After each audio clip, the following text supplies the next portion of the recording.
Hello and welcome to episode 3 of my attempt to watch, rate and review every WWF/E pay-per-view match from the beginning to the modern day before I shuffle off this mortal coil. Match 3 of WrestleMania is Matt Borne, no, not Doink, and he's taking on Ricky the Dragon Steamboat. Now, Steamboat here is in phenomenal shape, contrasting against Borne's, let's call it a dad bod. This fitness mismatch results in Steamboat winning the collar and elbow tie up to start the match, whipping Borne across the ring, leapfrogging him twice, and hitting a classic Steamboat knife-edge double chop. Ricky then gets a nice snap mare and a reverse chin lock, followed up by a side headlock. Borne goes for a backdrop, Ricky flips out and grabs a headlock again. They repeat the spot, except this time, Steamboat hits a huge atomic drop, a taint buster.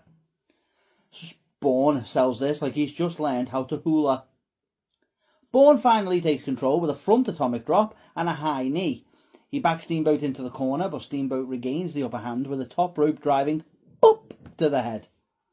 Steamboat has a hold of a front face lock until Borne hits a belly-to-belly suplex, followed by a standing vertical suplex for barely a 2 count. Steamboat regains his footing and goes ahead and chops Borne's nipples right off before dropping him on the back of his head with a huge back suplex and neck breaker. Steamboat then drops 2 knees for a second near fall of the match. Finally, Steamboat flies off the top with a beautiful crossbody for the 3. Your winner by pinfall in 4 minutes 39 seconds is Ricky the Dragon Steamboat. Now, this was again a surprisingly enjoyable match. I remember watching this WrestleMania with my dad, and this would be in about the early 2000s.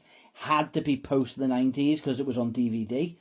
And I remember not being impressed with the majority of these matches due to my feeling like them not being as high-octane, glitzy, glamour, flashy as the WWE and TNA shows I was used to watching at the time. But now that I'm watching it with more mature eyes, let's say, I'm really enjoying the relative simplicity of it. It is still quite simple though, but for that, I give this match another C.